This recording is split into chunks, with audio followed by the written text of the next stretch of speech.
Highland Park. And anyone else in this crowd who has been impacted by gun violence, and that means everybody here. If you go to the grocery store, if you go to your park, if you participate in a community event or a parade, or God forbid, go to an outdoor concert, none of those places are safe anymore.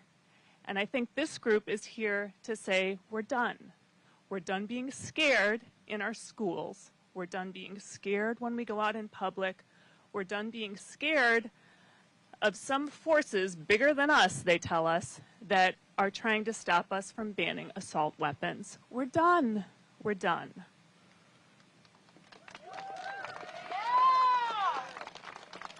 I am a mom. I am a teacher. I am also someone who goes to the grocery store. I'm someone who goes to walk my dog in the park. I'm somebody who wants to go to a 4th of July parade safely. I am done being scared in public spaces because somebody else says that their rights are more important than ours. That is not the way we live in this country. 5 years ago, my children and I were surprised when we were walking our dog. There was a shooting in the park across the street from our house. Members of our Congress were shot at in our neighborhood. Unfortunately, 5 years later, we were at a 4th of July parade in Highland Park, and we had to dodge from bullets there too. This is not right. It is not right that as a teacher and as a mom of 2 kids who go to public schools, we have to worry about this stuff. This is not right, and we are done. Like you see all these signs saying, enough is enough. We are finished listening to people tell us that we can't make change, because we can and we will. Thank you.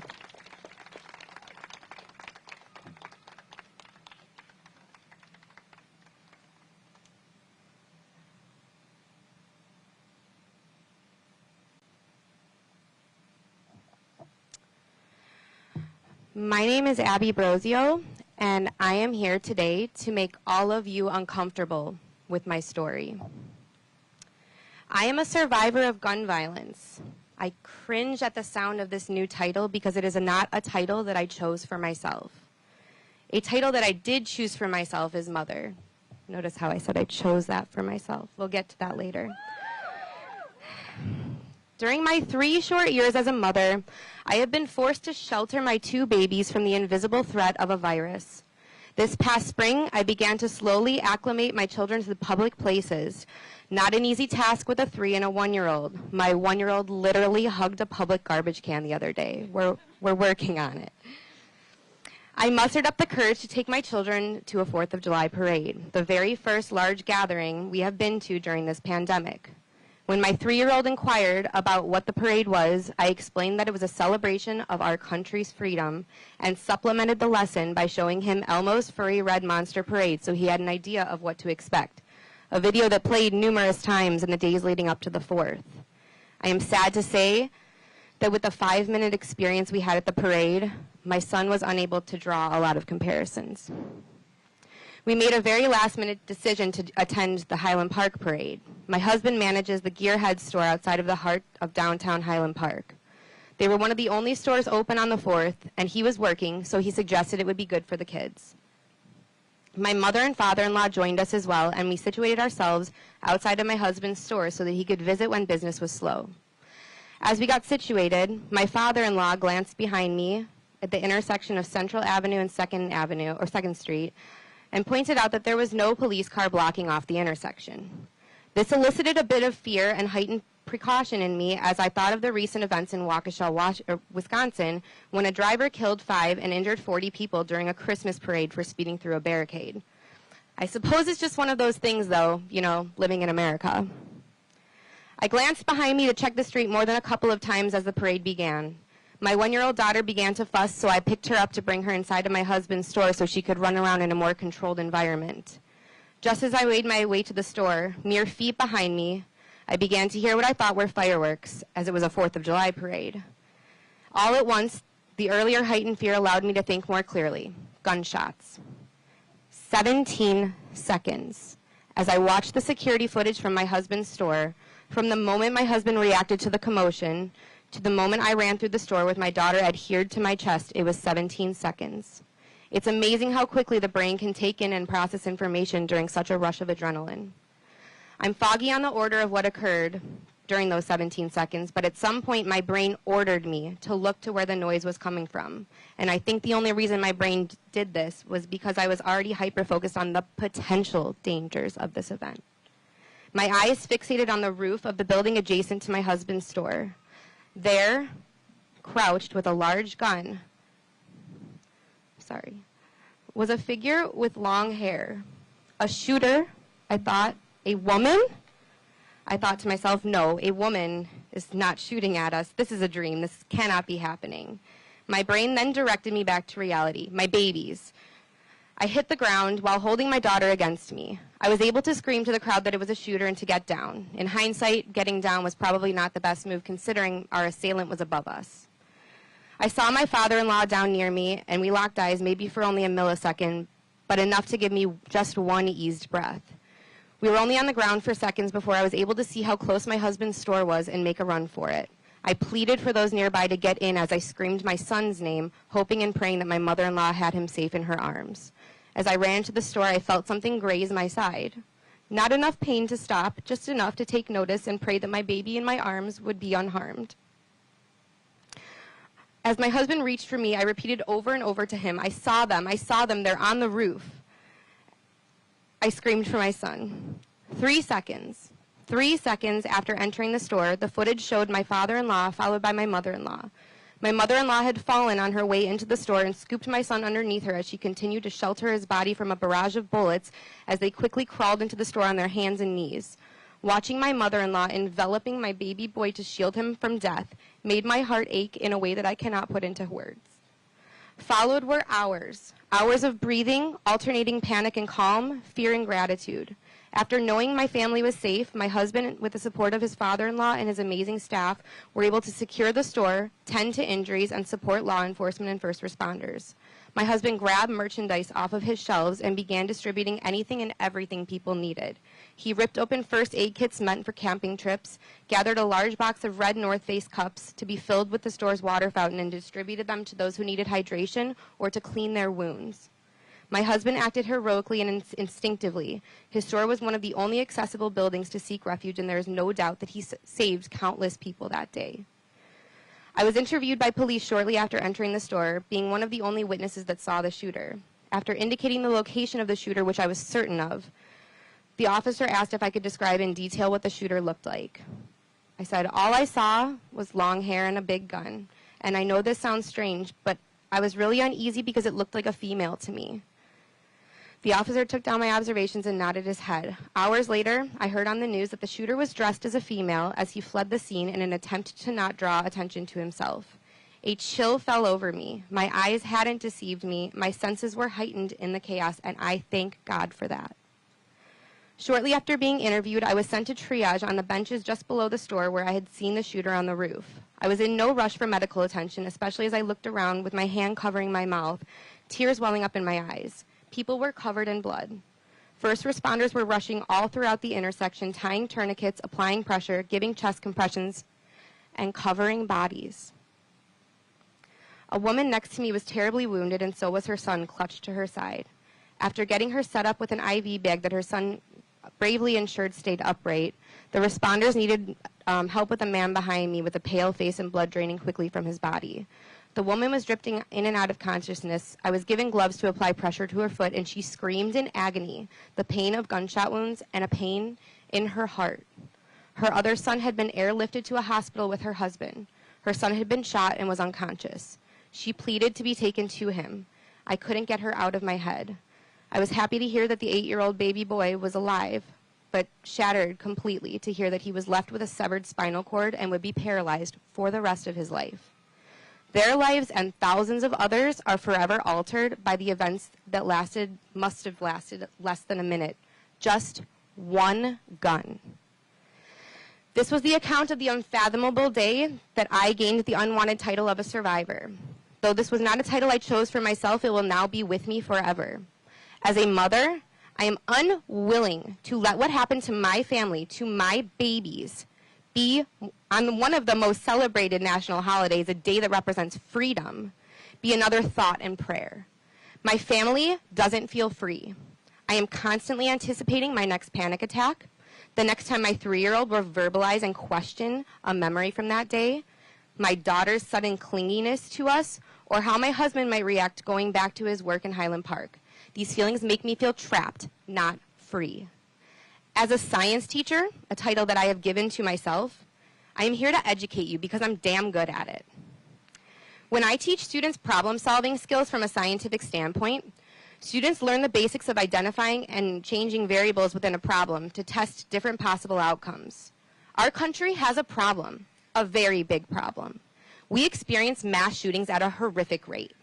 Some variables that have been changed in the past to help reduce the shootings include teaching schools and workplaces how to best defend themselves and shelter in place during these events, teaching first responders specific protocol to apprehend gunmen, protect civilians, and clear a scene, and implementing specific instructional time for social emotional learning in schools.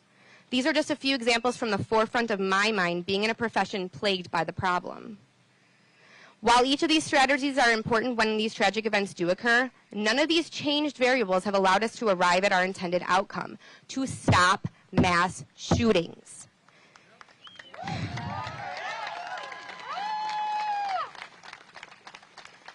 Insanity is doing the same thing over and over again and expecting different results. Imagine yourself conducting an experiment over and over and over again and arriving at the same results. How frustrating must that be? Let's change a different variable. Let's just test it. If it doesn't work, then back to the drawing boards. Let's really take a look at our priorities. Let's take a look at our gun policies. Let's see if changing key aspects of this variable, such as removing access to assault weapons, will help our intended outcome. Let's focus on this variable. My 13 and 14-year-old students understand this concept, and I'm here to help all of you understand it too.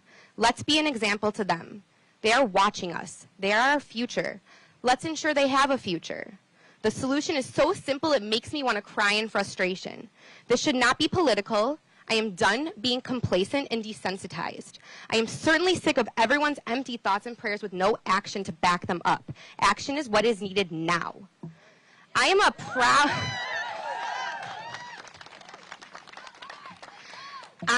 proud mother, wife, daughter, sister, and friend. I am a proud teacher. I am disgusted to now say that I am a survivor of gun violence, a title that is likely to leave me with not only mental but physical scars. I hope you're uncomfortable. I am uncomfortable. Change is uncomfortable. Let's begin.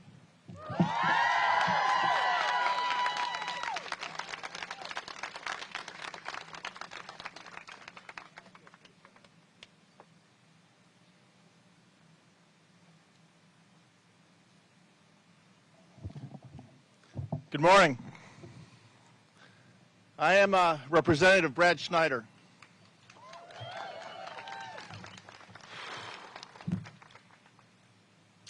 I represent the 10th District of Illinois. I represent Highland Park, and I live in Highland Park. It is my community. Let me start by saying thank you for coming here. I wish it wasn't necessary, but it is so important that you're here. Thank you. Thank you for your great words a moment ago. And as I listened to the child in the background. I imagined the parent, the anxiety of the parent of their child throwing a temper tantrum. I imagined the anxiety. I remembered the anxiety when my kids were that age, throwing a temper tantrum. And all I could think of is how beautiful that sound was. How wonderful it is to think of a child behaving as a child should. I look at the sign over here that says, I want my son to grow up. With the lines drawn through, just stop right there. We want our kids to grow up and know that they can. 10:14 a.m. on July 4th, 2022, as a community like so many other communities around this country, was honoring our nation's independence, celebrating our freedom, and embracing the aspirations of our founders 246 years ago. At 10:14 a.m., 83 shots rained down from a roof above, shattering the moment, destroying lives, and leaving a community changed forever. I want to take a moment to think, to reflect on the lives who were murdered.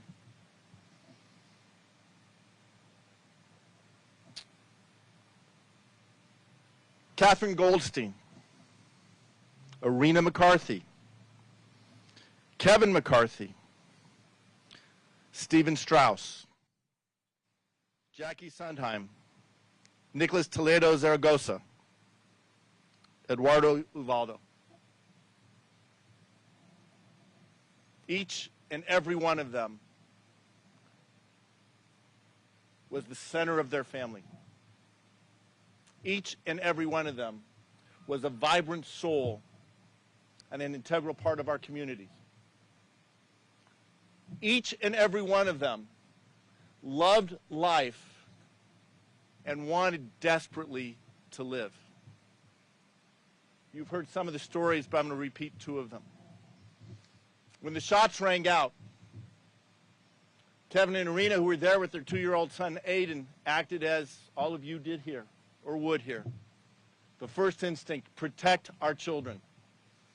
Kevin covered his son, Aiden, to protect him from the gunfire and lost his own life. Aiden, today, 2 years old, is an orphan. Stephen Strauss, 88 years old, was a part of our community. He loved classical music, loved going to the art museum, and he loved the 4th of July parade. So he packed up his chair and he went and he sat there. It was the last thing he would do. But I had the privilege of being with Highland Park Chief of Police, Lou Jogman, as he told Stephen's wife that Stephen did not die alone, that a police commander stood with him and made sure that he knew he wasn't alone. Chief Jogman said on Monday the 4th that our community saw both sides of humanity. The evil that gets an assault weapon, a weapon of war, climbs a roof and fires 83 shots in a blink of an eye, trying to kill as many people as he can.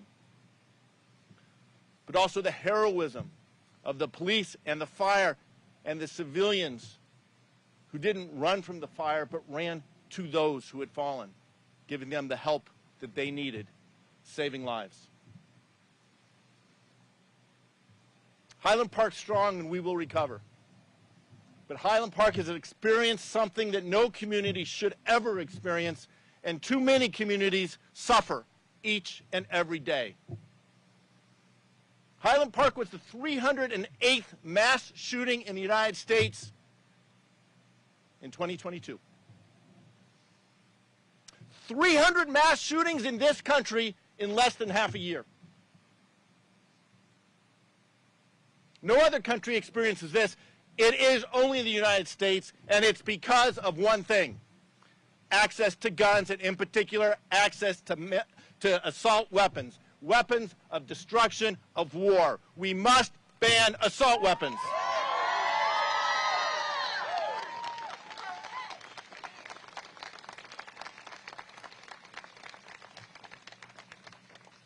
You're going to hear a moment from one of my colleagues and dearest friends, Senator Tammy Duckworth.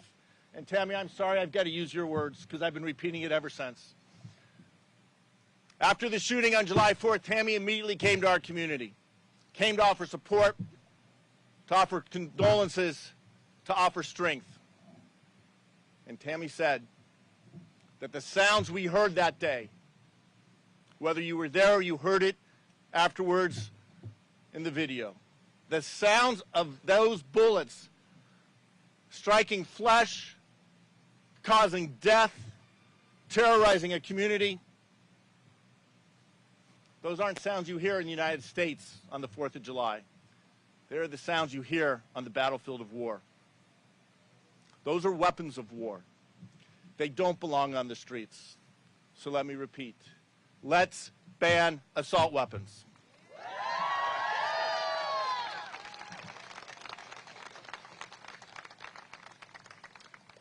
I'll close with two last things. First, today in the House, we'll be voting on legislation to create an Amber Alert for mass shootings. I spoke today to the Democratic caucus meeting. After saying we have to ban assault weapons, I asked for support in David Cicilline's bill on this Amber Alert. Those of us who were in Highland Park know how important it is. Those that were at the site of the shooting first thought it was fireworks, as you heard, and then it was, no, these are gunshots. Those further away only heard by word of mouth what was going on.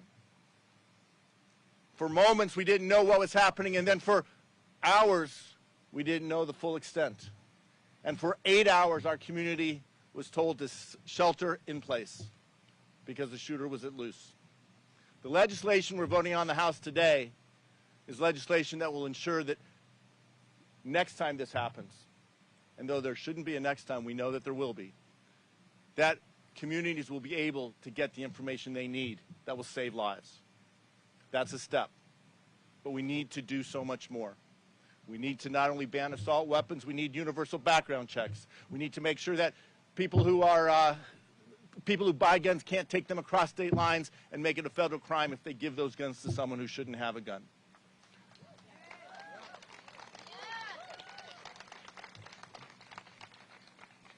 You being here, and again, thank you, is what's necessary, not just today, but over and over again, to hold our representatives in the House and in the Senate to account, to stand up, to take the action, to keep our kids safe in our schools, people safe in their house of worship or grocery stores, and spectators safe at a 4th of July parade. Last thing I'm going to say is Highland Park is strong. We will heal and we will recover. And we are grateful for the support of those first responders and heroes on the day of the shooting, and for our neighbors and the communities across the country in their support for the days after. From Buffalo to Uvalde to Highland Park, and I pray nowhere else after this, we as a country will stand together, and we, this movement here, will march forth to make sure we keep our kids safe. Thank you very much.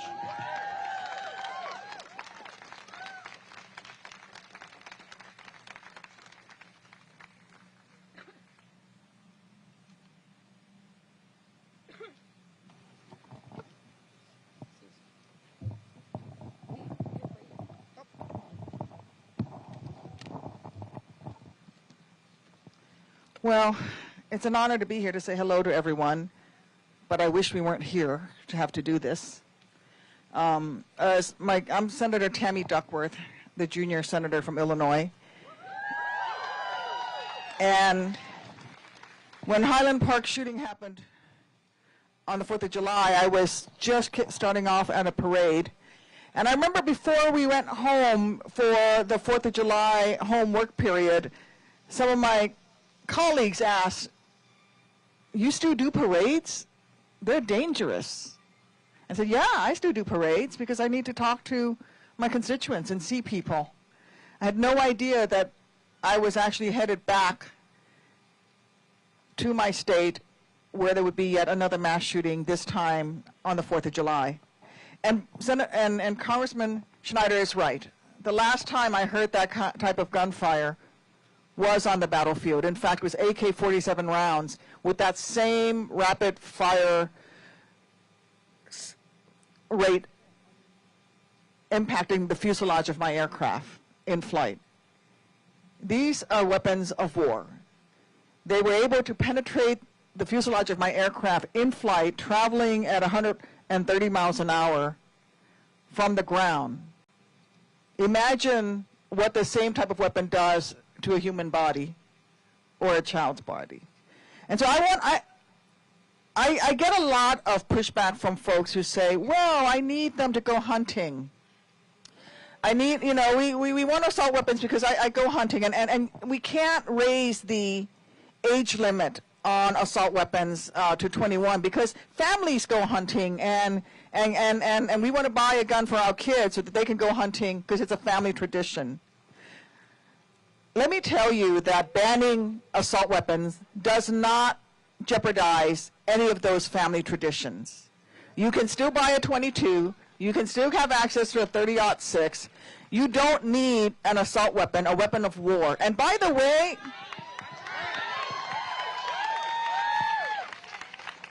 if you are using an AR-15, an M4, an AK-47 to hunt, you're not eating what you're hunting because you will shred that animal. And then we need to ban high-capacity magazines. There's no need for anyone to have a 100-round drum that can fire literally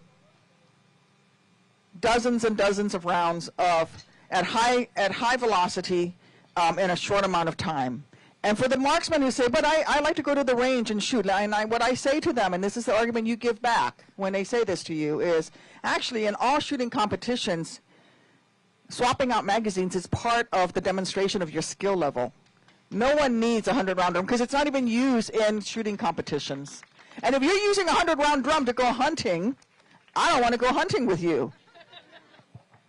So I am sick and tired of being sick and tired. I am so upset and so angry because I have a 4-year-old and a 7-year-old.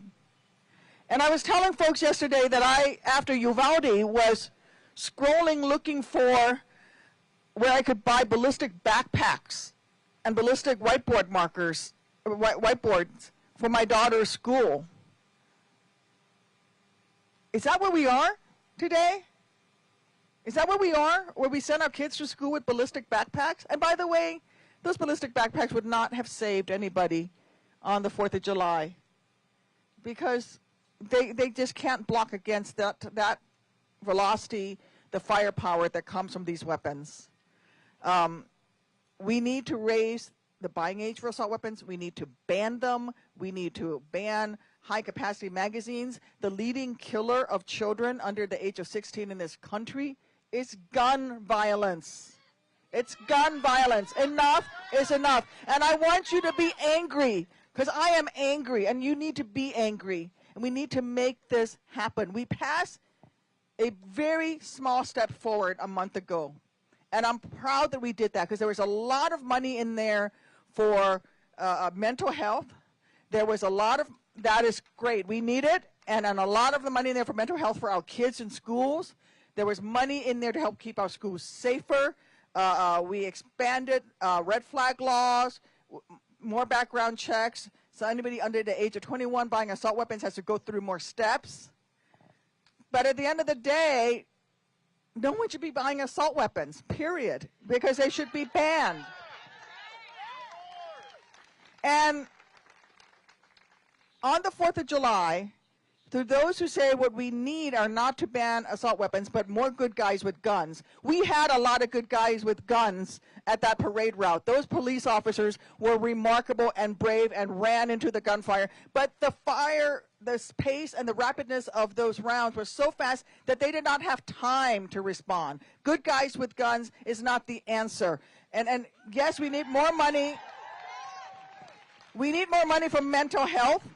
But I will tell you that someone with mental health issues can do a heck of a lot more damage with an assault weapon than with a knife. And a person, the murderer who massacred those people on the 4th of July, had his knives taken away. He had his knives taken away, but nobody took away his guns? Are you kidding me? Unacceptable is absolutely right. So get angry, stay angry. Let's get this done. I will show up every single day. Yesterday I was asked, it seems so overwhelming, it seems depressing, why do you show up? I show up every single day because I want my kids to grow up. I want your kids to grow up. I want this to be an America where somebody's Second Amendment right does not cancel out somebody else's right to life, liberty, and the pursuit of happiness. Because your Second Amendment right does not cancel out my kid's right to live. Thank you for letting me be here. Let's get out there and let's fight.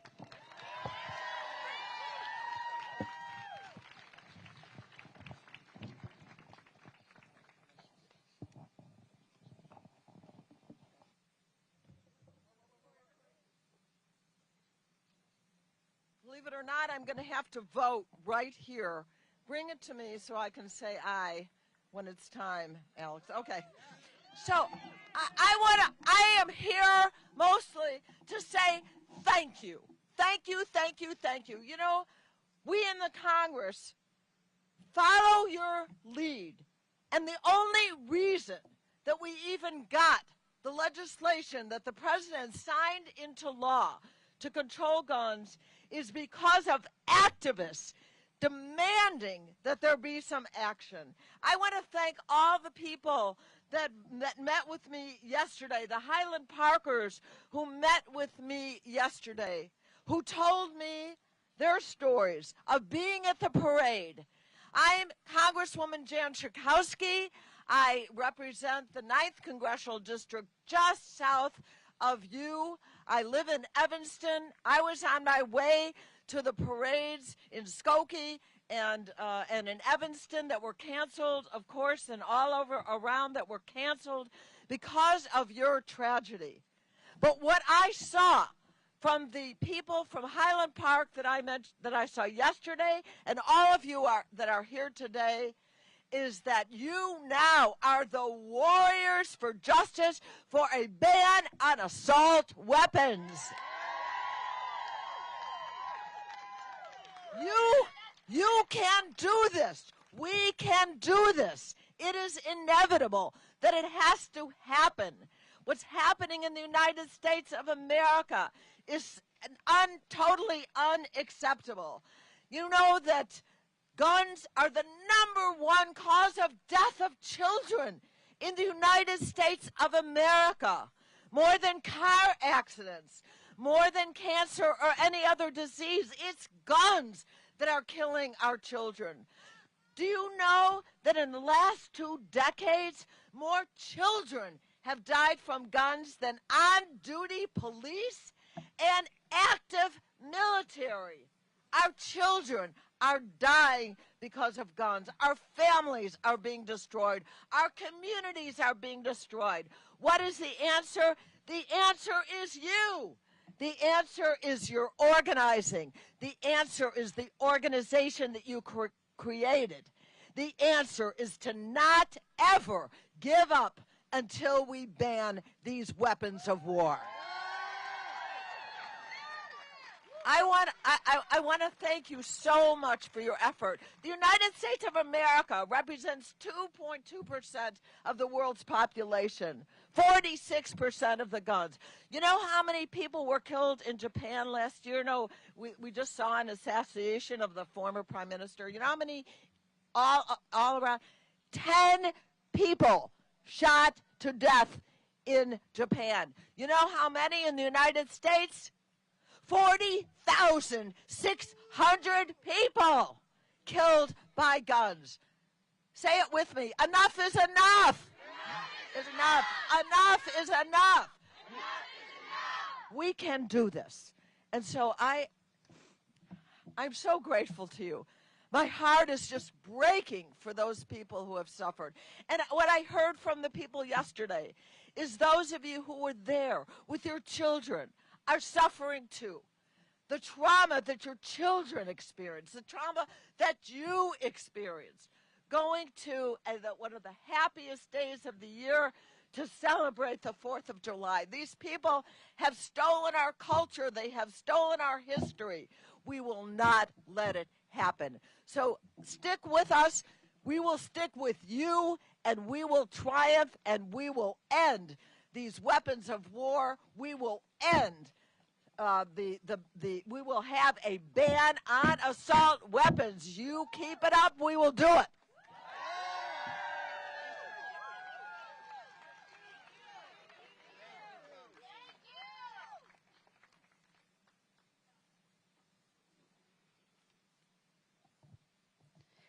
My name is Kimberly Rubio. When it comes to public speaking, I'm usually an observer. As a news reporter, as an involved and informed citizen, being on this side of the lectern is not something I relish.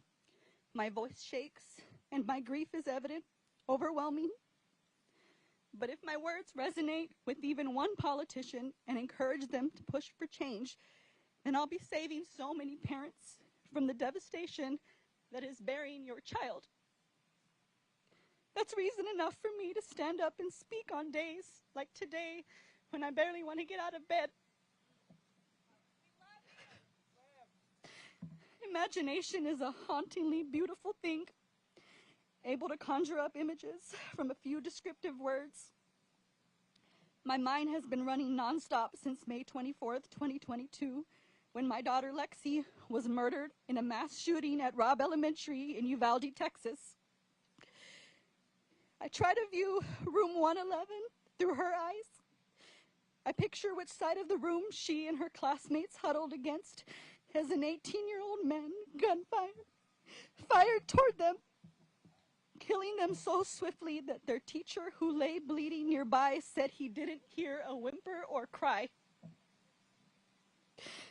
I envisioned the scene facing the justice of the peace, this tall man with a strong community presence, whose son plays basketball with my son, whose daughter graduated alongside my own, as he walked into my youngest daughter's classroom, tasked with pronouncing dead multiple 9, 10, and 11-year-olds. Now I want you to picture my face, my husband's face, as we read our daughter's death certificate. Our faces contorted in pain, tears flowing freely, as we read her cause of death, gunshot wound to the head.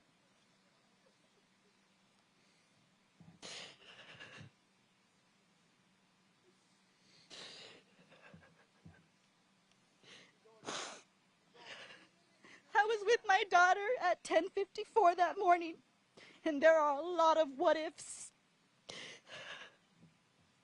What if I had taken her home after the award ceremony?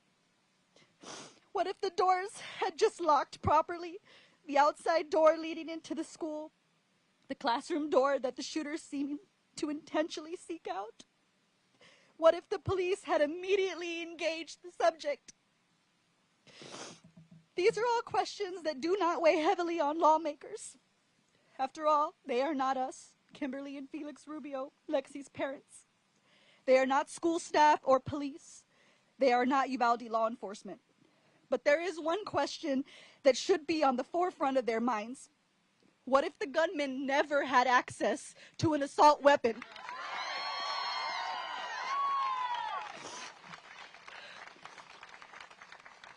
I want that question to be the first thing to cross their mind in the morning, and the last thought they have before they go to bed each night. Because we are no longer asking for change. We are demanding it, and we are angry as hell.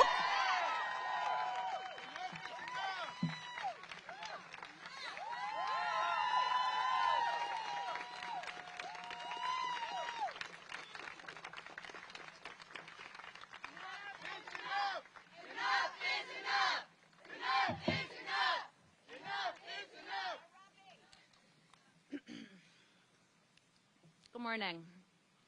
My name is Revi Pearl. I'm a wife, mother of 3, longtime resident of Chicago, and newish resident of Highland Park. And as of last week, I have added a new title, that of survivor. I also am the aunt of 2 Marjorie Stoneman Douglas shooting survivors. And I recognize that it is an incredible gift and privilege to be able to stand before you, sharing that my family and I survived, especially in light of so many fellow attendees here today that cannot say the same. I'm in awe of their strength and bravery and hope you truly hear their stories. I want my presence here today to change our legislation for not only those whose lives were lost or injured by gunfire, but for every child who ran for their lives last Monday, 4th of July. I am here representing not only myself and my family, but also so many of my friends who are still so very deeply in the trenches of grieving. and for my neighbor's daughter who isn't speaking anymore, and my friends whose 2 kids can't yet sleep anywhere other than in their parents' beds. My husband, 3 children, and I were walking in the parade with the float that represented my children's summer camp.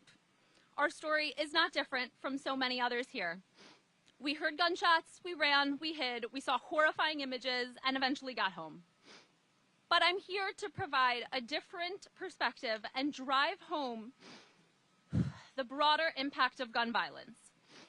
Due to my husband's quick thinking and actions, we survived. But I would like to impart an extremely short sample of the questions that Eliana, my 6-year-old daughter, has asked me in the last week. Instead of practicing her cartwheels and playing house with her brothers, her mind is entirely consumed with the following. Mommy, can bullets get through my door? Can they go through my window at night when I'm sleeping, when we're in the living room?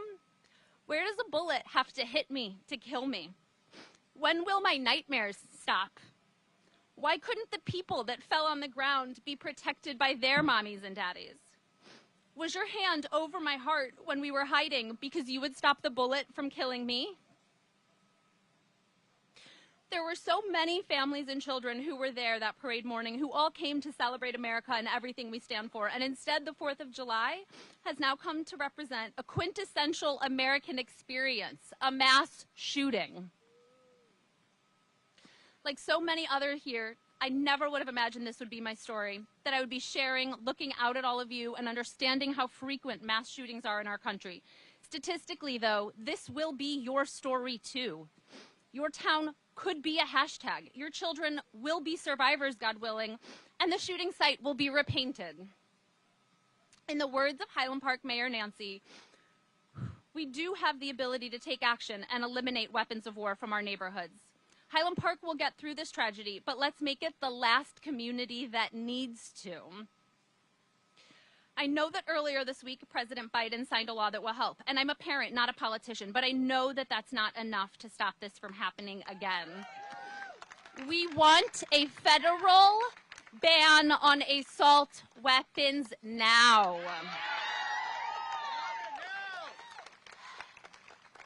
And I will end with the question that Eliana asks that keeps me up at night the very most. Mommy, this won't happen again to me, right?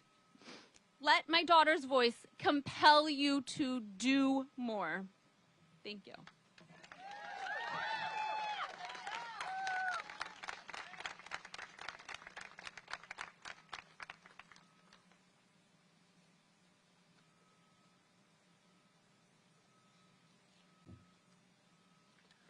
Hello, my name is Javier Cáceres. My wife, Gloria Cáceres. Our daughter was one of the 21 killed in Uvalde, Texas by a mass shooter. Can you all please do me a favor and close your eyes and remember these names? Alexandra Rubio, Alicia Ramirez, Anne-Marie Jo Garza, Annabelle Rodriguez, Ileana Garcia, Ileana Torres, Eva Mireles, Irma Garcia, Jacqueline Cáceres, my daughter, Jayla Silguero, Jace Luemenos, Jose Flores, Leila Salazar, Maite Rodriguez, McKenna Elrod, Miranda Mathis, Neve Bravo, Rogelio Torres, Tess Mata, Uzziah Garcia, and Xavier Lopez. I made a promise to my daughter while she lay in a cold slab, cold.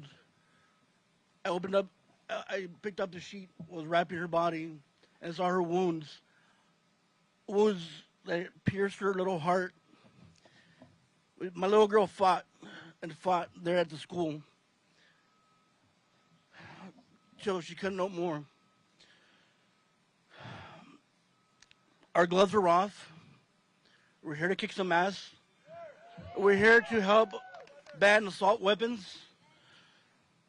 Again, we love each and every guys out here. You know, we all been impacted one way or another.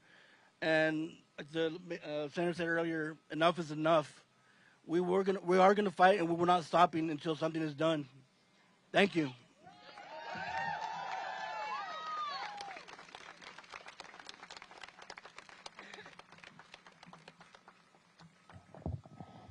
Can you guys repeat after me? Everyday shootings are everyday problems. Let's make sure that they can hear us. Everyday shootings are everyday problems. My name is Keena Collins. Can y'all hear me? Okay. My name is Keena Collins. I'm from the city of Chicago. My survivor story started at the same age as the Uvalde, Texas students, the Sandy Hook students. I witnessed the murder in my community on the west side of Chicago. I knew the victim, I knew the shooter, and it changed the entire trajectory of my life. What I also knew was that the bullet was flying long before anybody pulled the trigger. This is a policy choice that our elected officials are making, and we today are saying enough. Representative Schakowsky came up here and talked about the 40,000 people a year that die by way of gun violence. That's 40,000 deaths that could have been prevented. And when we talk about gun violence, yes, we need to ban assault rifles here in the United States of America. But we also need to make sure that we are holding gun manufacturers in this country accountable. We know, and we've read the campaign donations of our political figures.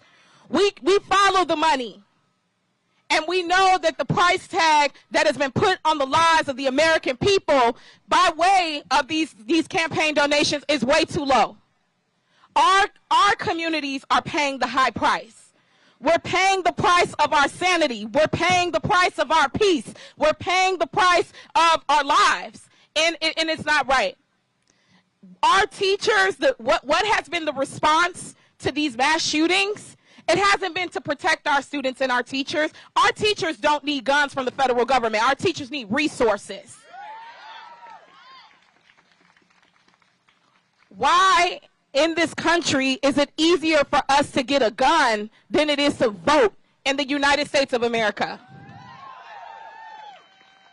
This isn't, you know, we've heard in these last few weeks of the argument about the sanctity of life, et cetera, et cetera. But we have banned reproductive health care before we banned assault rifles in the United States. So we have a lot of work to do.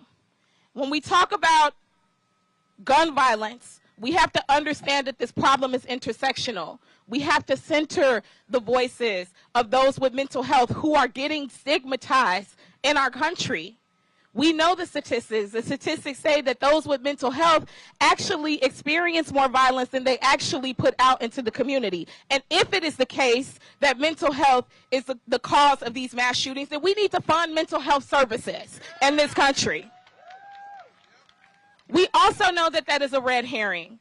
People with mental health issues live in Canada. They live in China. They're not having these mass shootings like we are here in the United States. Everyday shootings are everyday problems for everyday people. And what I love about the Highland Park survivors and the Uvalde, Texas survivors who have come together, you have said and united in a message. This is not about Democrats or Republicans, red or blue, because bullets don't have names on them and they don't have party affiliation. We need to hold people accountable. Bullets. Sorry, y'all, I'm getting excited because y'all, as a survivor, I know the level of trauma that you will deal with for the rest of your lives. And our elected officials who are writing this legislation, they are writing legislation that is not protecting us, and some of them have never even heard a gun go off. We have to center the voices of survivor families and those who have survived gun violence. We also have to name all the forms of gun violence in our country, from suicide to domestic violence, mass shootings, and everyday shootings that happen in black and brown communities. Yeah, let's ban assault rifles, but also let's fund our communities. Let's make sure that we fund our schools, fund our health care, fund our housing, fund the ability to eradicate poverty in our country. You all are the true patriots in this country. People who can get up and use their voice for those who are voiceless. those who are not here for us, with us anymore. And so I hope that our elected officials are listening, because if you aren't, you are going to have to deal with the wrath of all of these parents. And I don't know if they're ready for that, y'all. I don't know if they're ready for that. And so we need to make sure that Highland Park is the last mass shooting. But if we keep having watered down legislation, our reality is that it will not be. And I do not want to continue to come to these press conferences. I am tired as a young black person who grew up in Chicago and the city of Chicago being used as a political punching bag around the situation of guns. Why is it important that we pull all communities together from Highland Park to Uvalde, Texas, and we center things like the city of Chicago? 60% of the guns coming into the city of Chicago are coming from 3 states mainly: Wisconsin, Indiana, and Mississippi. All of those states, Indiana, listen up, right? Texas, listen up, which I'm going to get on Governor Abbott in Texas. 60% of the guns that are coming into the city of Chicago and used during crimes are not in Chicago. Do you know that in Chicago we don't have a single gun shop? We don't have a single shooting range. So Chicago is not spreading gun violence to other states. Other states are spreading gun violence to the city of Chicago. This is not political, and I want to make that very clear, but immediately after the Uvalde, Texas shooting, the families of the victims deserved it. They deserve so much more. You deserve better than what happened. And what did Governor Abbott do? He talked about the city of Chicago. Governor Abbott needs to keep the city of Chicago out of his mouth and focus on how we can turn real leadership into saving lives for the people in Texas. That is what is important. And our representatives have come up here and they said it themselves. This whole argument about good guys with guns versus bad guys with guns. The United States of America has more guns than we can even count for every man, woman, and child in the United States. If guns were the things that kept us safe, the United States would be the safest country in the world. And so I thank you all so very much for being here. I thank the families of Highland Park for pulling everyone together. This fight has not ended. We are just beginning. Thank you.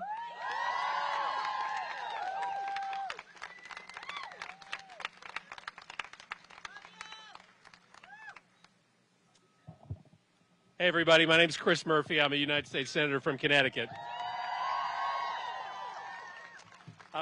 Listen, I am so grateful that you are here today. I am in awe of the courage that Highland Park families, that Uvalde families, that Chicago families have shown to both process your grief and your loss, and then to also be here to speak truth to power, to tell this place no more.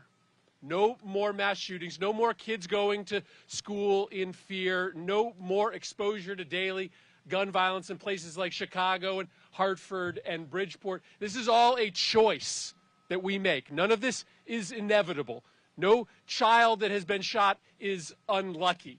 This only happens in the United States of America. It is our choice to be this violent, and so it can also be our choice to stop it.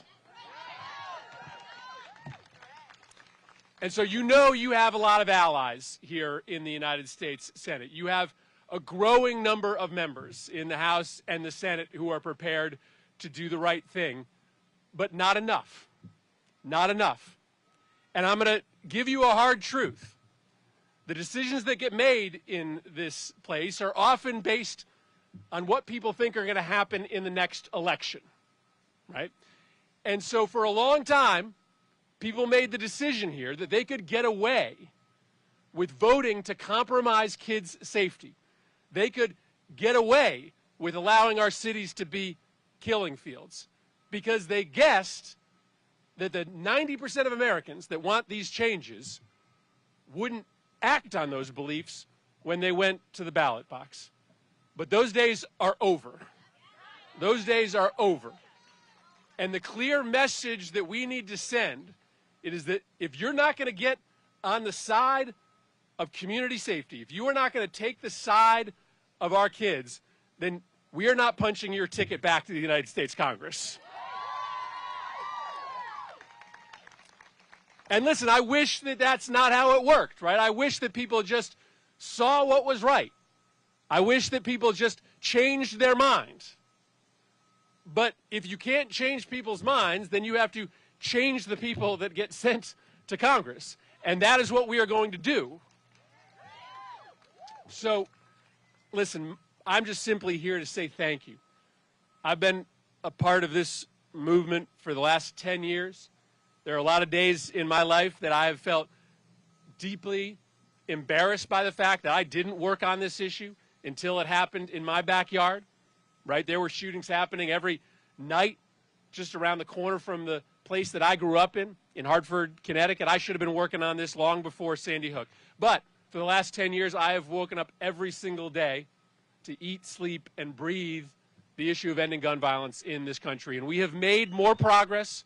We have made more progress in the last 30 days than we made in the last 30 years. And the bill that we passed will save lives, undoubtedly. But what I know about great social change movements in this country, and I've studied them all, is that success begets success, right? No great social change movement got their first win and then went home. No, all of a sudden, you sense the power of advocacy. You see what it means to speak truth to power. You see that things can change. And so just like the early civil rights acts of the 1950s led to the 63 Act and the 64 Act, just like the early wins in the marriage equality movement eventually led to full marriage equality, what we know is that now that we have turned the tables, now that after 30 years of nothing, we have finally become stronger than the gun lobby, now nothing can stop us. Nothing can stop us. And so be impatient. Be impatient, right? Don't accept that it's going to take another 30 years, another 10 years, or another year, right? Demand that this happen now.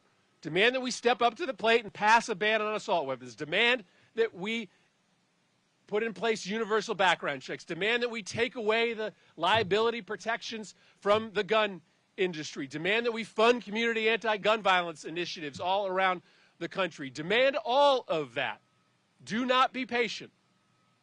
I'm just here to say thank you, because what I know is that we had a theory about 10 years ago. We said that we can build a movement that eventually will be more powerful than the gun lobby, that eventually will convince members of Congress to do the right thing. We have passed that tipping point now. And the question is, what next? How fast? But it can't come fast enough.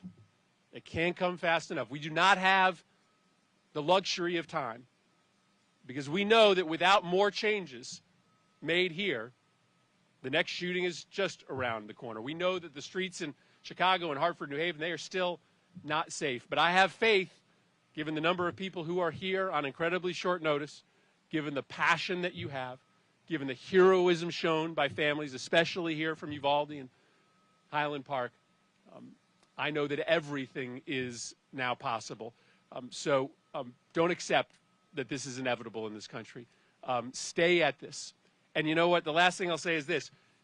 For those of you that are new to this movement, you are going to hit obstacles, right? You are going to have moments when people say no, when you don't get it as fast as we need it. Stay with it. Because the other thing I know about the great social change movements in this country's history is that they were so convinced of the righteousness of their cause. They were so sure that what they were doing was right and just, is that they didn't let anything stop them.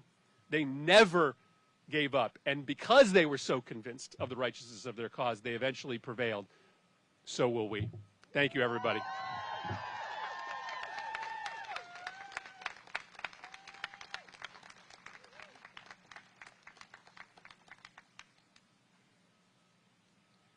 Hey, Hey y'all, I'm Sean Caston from 6th District in Illinois. I represent the western suburbs of Chicago.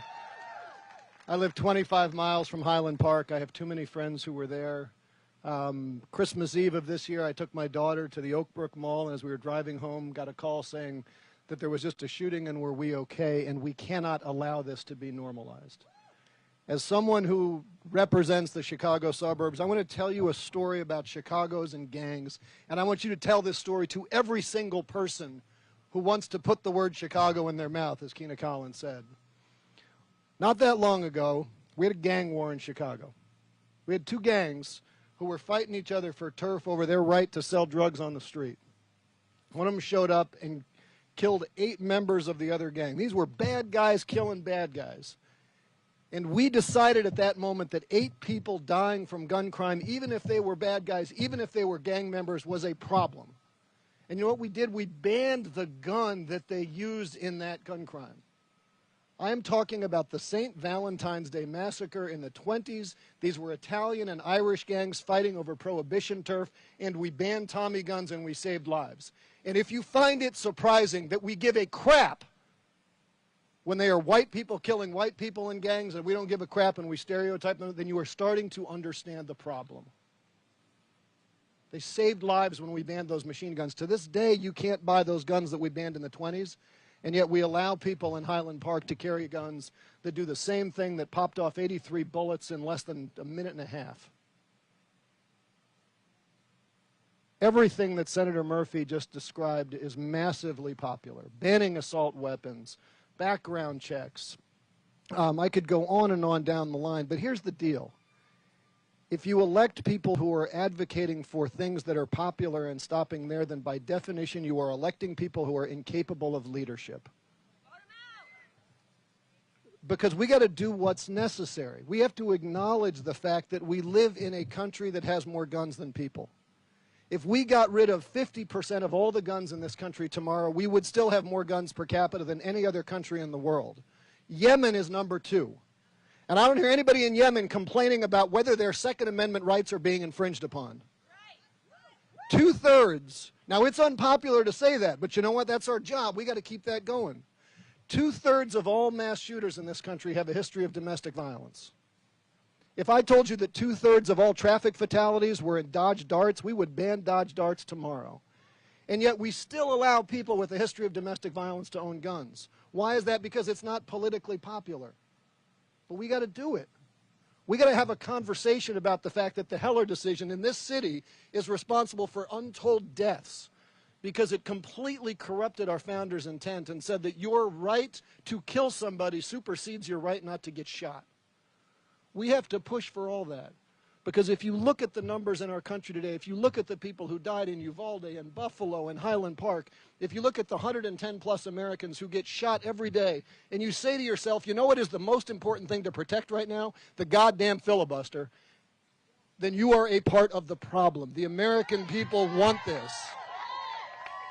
So keep pushing us. Keep electing people who will push for what is right and what is just. Keep electing people who are going to make sure that we never have to do this press conference again. Thank you.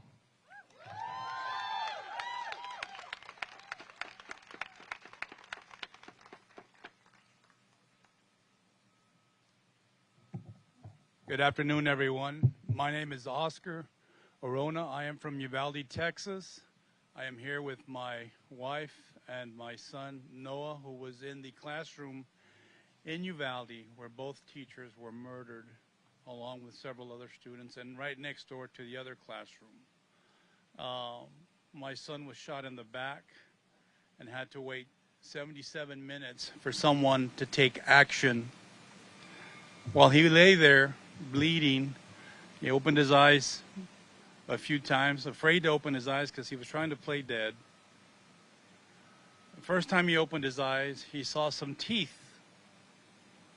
Now, if you have children, and if you want to try to play, what was that like?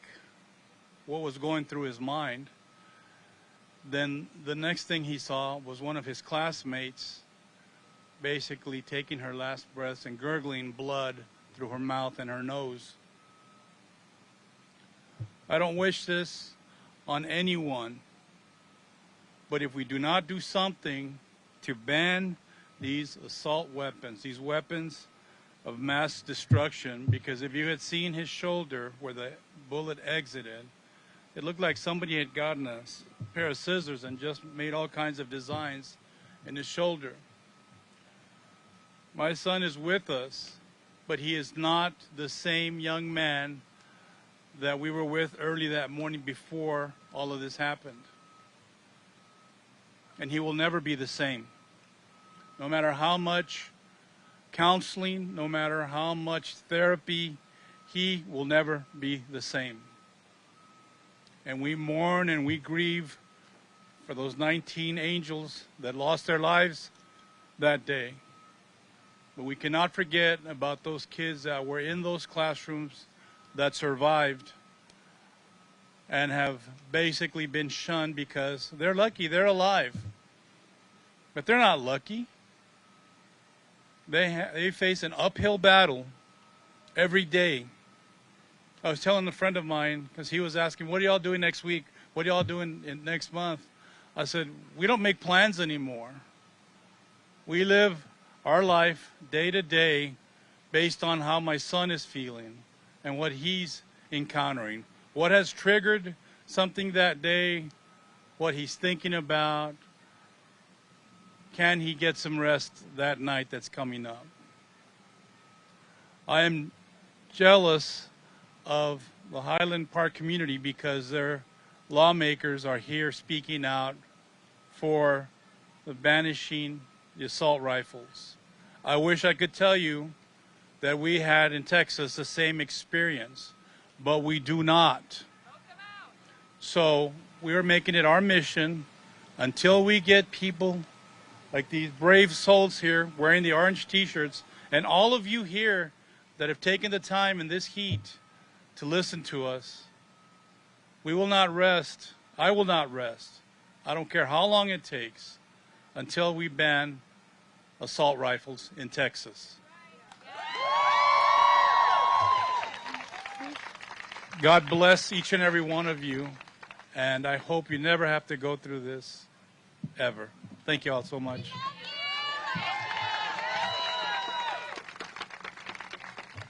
Hello, my name is Angel Garza. Bear with me, I wasn't even planning to... Sorry, I was not planning to speak today. My name is Angel Garza. My daughter, Amory, was in the classroom that day and unfortunately did not make it out. I just want y'all to know that every night I wake up at 3 in the morning and my wife is sitting there crying, wondering why she's alive and our daughter isn't. I wake up next to my son, my 3-year-old son, and he asks me why. Why did we have to take his best friend to school that day? He doesn't want to go to school. He doesn't want to do anything. He doesn't want to leave our side. I'm up here because I'm begging you to make a change. Nobody sits here and thinks about these things because it doesn't happen to them. I promise you, you do not want this to happen to you. I promise you.